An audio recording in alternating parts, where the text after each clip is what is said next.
नमस्कार विद्यार्थियों, स्वागत है आप सभी का। आज हम शुरू करेंगे सामाजिक विज्ञान कक्षा 10 के लिए और ये है हमारा टेस्ट थर्ड। यानी इससे पहले की जो वीडियो है कक्षा 10 से संबंधित, उसमें हमने पहला और दूसरा टेस्ट लिया था, जिसमें हमने पहले टेस्ट में पहला दूसरा पार्ट, दूसरे टेस्ट में तीसरा और चौथा पार्ट, और तीसरे टेस्ट में आज हम पाँचवें और छठे पार्ट के उन प्रश्नों को शामिल कर रहे हैं जो बोर्ड के अनुसार 60% कोर्स को रिड्यूस करके और 10वीं के विद्यार्थियों के लिए रखे गए हैं। हाँ, परीक्षा होगी या नहीं होगी ये तो भविष्य के गर्भ में छुपा हुआ है, और इस कोरोना काल में क्या होगा क्या नहीं होगा कुछ कहा नहीं जा सकता, लेकिन हमें हमारी तैयारी को कंटिन्यू रखना चाहिए, जारी रखना चाहिए। तो इसी संदर्भ में शुरुआत करते हैं। पहला प्रश्न, जैसा कि आप सभी देख पा रहे हैं, इस वीडियो में हम कोशिश करेंगे कि 10 मिनट के अंदर 20 प्रश्नों को कवर कर सकें। हो सकता है थोड़ा बहुत ऊपर नीचे वीडियो हमारा हो सकता है। तो शुरू करते हैं विद्यार्थियों। पहला प्रश्न जैसा कि आप देख पा रहे हैं, पहले प्रश्न में लिखा हुआ है अंग्रेजी शब्द डेमोक्रेसी का हिंदी अनुवाद है। अंग्रेजी शब्द जो डेमोक्रेसी है उसका अर्थ लोकतंत्र।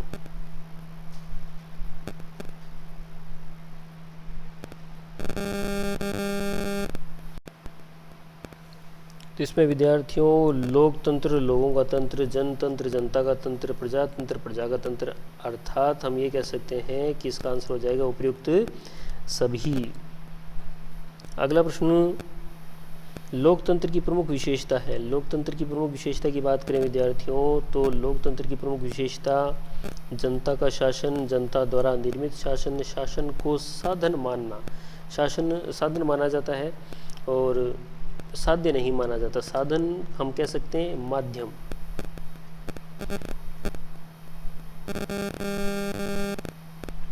और एक हमारे सामने शब्द होता है साध्य। साध्य का मतलब होता है मंजिल, या हम यूँ कह सकते हैं लक्ष्य। तो लोकतंत्र क्या है? एक साधन है जिसके द्वारा जनता की क्या की जाती? सेवा की जाती। तो ये तीनों ही शर्तें पूरी होती है, इसलिए राइट आंसर हो जाएगा उपयुक्त सभी। तो इस प्रश्न का राइट आंसर हो जाएगा द, उपयुक्त सभी। अगला प्रश्न विद्यार्थियों,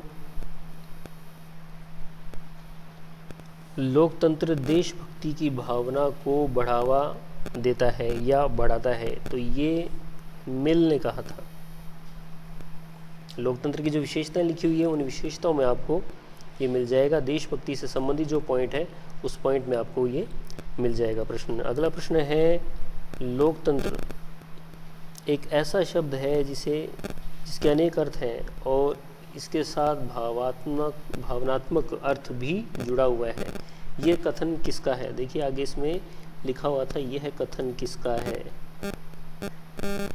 यहाँ यह कथन शब्द भी लिखे हुए, थोड़ा सा मिसप्रिंट हो गया, ध्यान रखिएगा आप लोग। तो इसका राइट आंसर हो जाएगा विद्यार्थियों बर्न्स।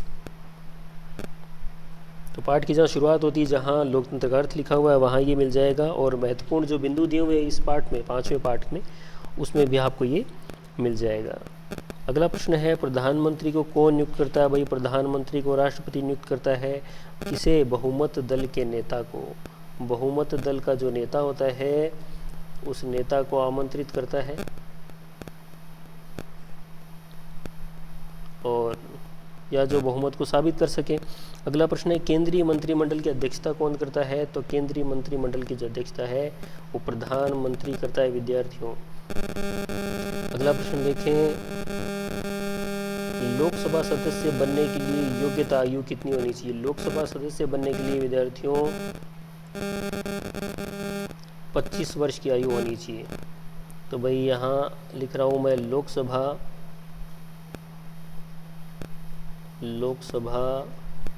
राज्यसभा और राष्ट्रपति, ये हमारी संसद के 3 अंग हैं।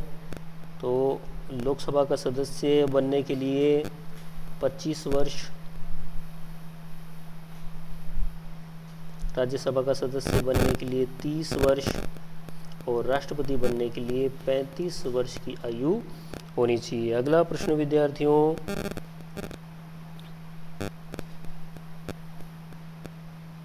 8वां प्रश्न।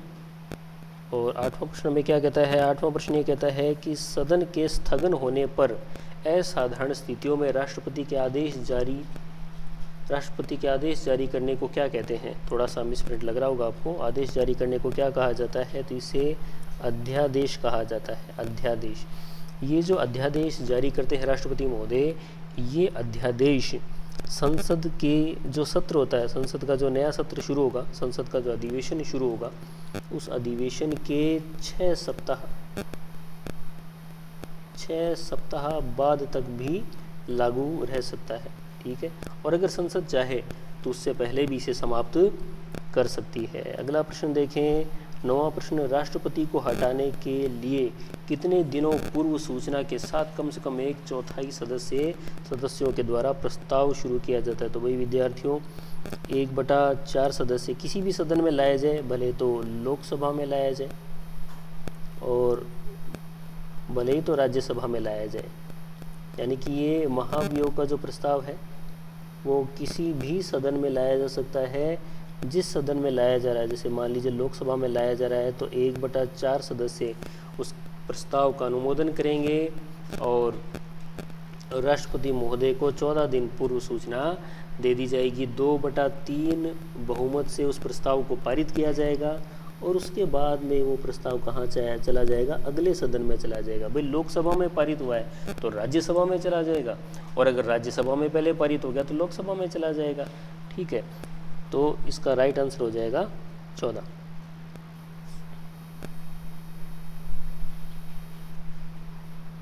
तो 14 दिन पूर्व सूचना देनी होती है। अगले प्रश्न की ओर बढ़े हम लोग। तो अगला प्रश्न हमें क्या कहता है? अगला प्रश्न ये कहता है विद्यार्थियों,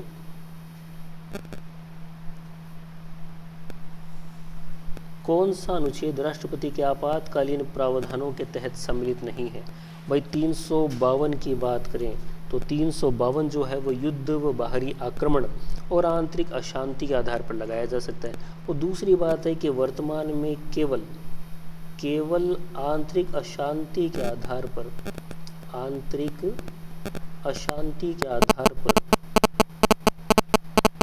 राष्ट्रपति शासन नहीं लगाया जा सकता। ठीक है, 352 के ही अधीन अगर मंत्रिमंडल परामर्श देता है, मंत्रिमंडल के परामर्श से भी राष्ट्रपति शासन लगाया जा सकता है। तो ये 352 की बात हो गई। 356 की बात करें तो राज्य अगर अपने शासन में फेल हो जाए संवैधानिक रूप से, तो राज्यों में राष्ट्रपति शासन लगाया जा सकता है। और अनुच्छेद जो 360 है वो 360 वित्तीय संकट के दौरान लगाया जाता है। तो हमारा ये जो प्रश्न है, इस प्रश्न का आंसर हो जाएगा 350। ये आपातकालीन प्रावधानों में सम्मिलित नहीं किया जाता। तो बोर्ड पैटर्न के अनुसार 10 प्रश्न तो हो गए ऑब्जेक्टिव। अब विद्यार्थियों 1 लाइनर हम क्वेश्चन देख लेंगे। तो जैसे कि आप सभी को दिख ही रहा है कि पहला जो प्रश्न है हमारे सामने, उस पहले प्रश्न में किस शासन प्रणाली में व्यक्ति की गरिमा सर्वाधिक सुरक्षित रहती है? व्यक्ति की जो गरिमा है वो सर्वाधिक सुरक्षित। आंसर आपके सामने विद्यार्थियों, लोकतांत्रिक जो शासन प्रणाली है, उस लोकतांत्रिक शासन प्रणाली में ही व्यक्ति की गरिमा सुरक्षित रह सकती है। अगले प्रश्न की बात करें तो अगला प्रश्न विद्यार्थियों, कौन सी शासन व्यवस्था अपनी कुछ कमियों के बावजूद पूरे विश्व में स्वीकार्य है? जाहिर सी बात है कि लोकतंत्र में बहुत सी कमियां हैं और फिर भी ये स्वीकार्य है, क्योंकि अच्छा प्रशासन इसी को कहा जा सकता है। एक अच्छी शासन व्यवस्था हमें लोकतंत्र के माध्यम से ही प्राप्त होती है। अगला प्रश्न है, लोकतंत्र का बुनियादी सिद्धांत क्या है? तो लोकतंत्र का जो बुनियादी सिद्धांत है वो हमें ये कहता है कि जनता की सारी राजनीतिक शक्ति का स्रोत है। जनता ही संपूर्ण जो राजनीतिक शक्ति है उसका स्रोत होती है। तो यही वजह है कि ये सबसे अच्छा और श्रेष्ठ शासन भी माना जाता है। अगला प्रश्न विद्यार्थियों, अगला प्रश्न है भारतीय संसद के प्रमुख अंग कौन कौन से हैं? तो जैसा कि अभी हम थोड़ी देर पहले भी चर्चा कर रहे थे कि भारतीय संसद के 3 अंग हैं। कितने अंग हैं? 3 अंग हैं। और वो तीनों अंग कौन कौन से हैं? लोकसभा, राज्यसभा और राष्ट्रपति। अगर हम सदनों की बात करें तो सदन ये 2 ही हैं, लोकसभा और राज्यसभा। जबकि अंगों की बात करें तो राष्ट्रपति भी अभिन्न अंग है। अगला प्रश्न 15वां प्रश्न में क्या कहता है? 15वां प्रश्न ये कहता है कि वर्तमान में राज्यसभा के सदस्यों की संख्या कितनी है? तो राज्यसभा के सदस्यों की जो वर्तमान संख्या है वो वर्तमान संख्या तो विद्यार्थियों 245 है। अधिकतम की अगर हम बात करें, अधिकतम हो सकते हैं 250, और लोकसभा की बात करें तो लोकसभा में 552 हो सकते हैं।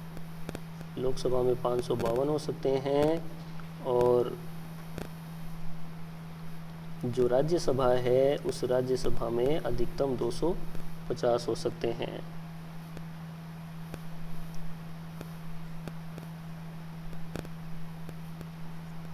अगला प्रश्न विद्यार्थियों 16वां प्रश्न, और 16वां प्रश्न हमसे क्या पूछ रहा है? 16वां प्रश्न हमसे ये पूछना चाह रहा है कि ये बताएं कि राष्ट्रपति लोकसभा में किन 2 सदस्यों का मनोनयन करता है?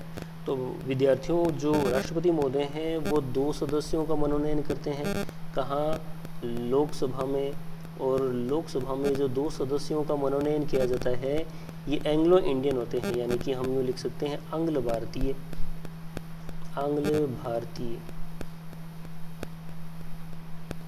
और जो 12 सदस्य हैं जो कला, संस्कृति आदि उनसे संबंधित हैं, विज्ञान से संबंधित है, साहित्य से संबंधित होते हैं, उनका वो मनोनयन करते हैं राज्यसभा में। तो हमसे लोकसभा पूछी है तो इसका आंसर हो जाएगा 2।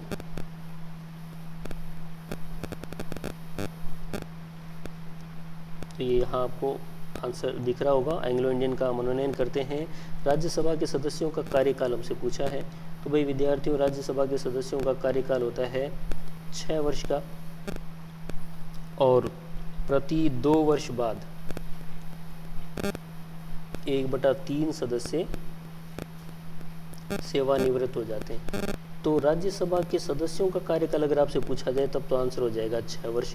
लेकिन हमसे सिर्फ ये पूछा जाए कि राज्यसभा का कार्यकाल बताइए, तो राज्यसभा का कोई कार्यकाल नहीं होता, क्योंकि राज्यसभा को भंग नहीं किया जा सकता, भंग नहीं कर सकते।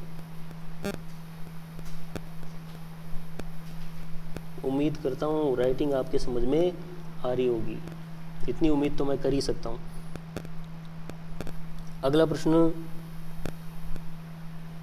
तो जैसा कि आपको ध्यान होगा, और अगर आपको ध्यान नहीं है तो अब ध्यान चल गया होगा कि इसमें हमारे रिक्त स्थान वाले प्रश्न भी आएंगे। अगर हमारा पेपर होता है 10वीं क्लास का प्रश्न पत्र आता है आपके सामने, तो उसमें रिक्त स्थान के प्रश्न भी होंगे। तो 3 जो प्रश्न हैं वो रिक्त स्थान के होंगे, उन्हीं को ध्यान में रखते हुए 18वां जो प्रश्न है वो है कोई विधेयक धन विधेयक है अथवा नहीं, यह निर्णय कौन करता है? भाई कोई विधेयक धन विधेयक है अथवा नहीं, इसका निर्णय कौन करेगा? लोकसभा का अध्यक्ष करेगा कि कोई विधेयक धन विधेयक है अथवा नहीं। भारत के राष्ट्रपति का कार्यकाल, भारत के राष्ट्रपति का कार्यकाल 5 वर्ष। और अगला प्रश्न और अंतिम प्रश्न, राज्यसभा के सदस्य प्रति 2 वर्ष बाद सेवानिवृत्त हो जाते हैं। तो कितने सदस्य? 1/3 सदस्य। तो अभी हमने थोड़ी देर पहले चर्चा की भी थी कि 1/3 जो सदस्य हैं वो सेवानिवृत्त हो जाते हैं। देखिए विद्यार्थियों, पहली बार लॉटरी सिस्टम से 1/3 सदस्यों को सेवानिवृत्त किया गया था, दूसरी बार फिर 1/3 सदस्यों को लॉटरी सिस्टम से सेवानिवृत्त किया गया था, और उसके बाद में तो फिर रोटेशन चल पड़ा, क्योंकि जब ये पहले सेवानिवृत्त हुए तो उनकी जगह नए आ गए, और फिर जब ये दूसरे हुए तो फिर इनकी जगह नए आ गए। और कहने का मतलब ये दोनों बार तो नए थे, और तीसरे जो थे उनका 6 वर्ष का कार्यकाल हो ही गया पूरा। तो इस प्रकार 6 वर्ष का कार्यकाल प्रत्येक सदस्य का, और 2-2 वर्षों के बाद में 1/3 सदस्य क्या हो जाते हैं? सेवानिवृत्त हो जाते हैं। तो उम्मीद करता हूँ आज का वीडियो आपको अच्छा लगा होगा। वीडियो अच्छा लगा है तो इसे लाइक कीजिए। चैनल पर अगर आप नए हैं, नया विजिट कर रहे हैं तो सब्सक्राइब कर लीजिए, और कमेंट सेक्शन में ज़रूर बताइएगा कि आपको ये जानकारी कैसे लगी। बहुत बहुत धन्यवाद आपका। जय हिंद, जय भारत।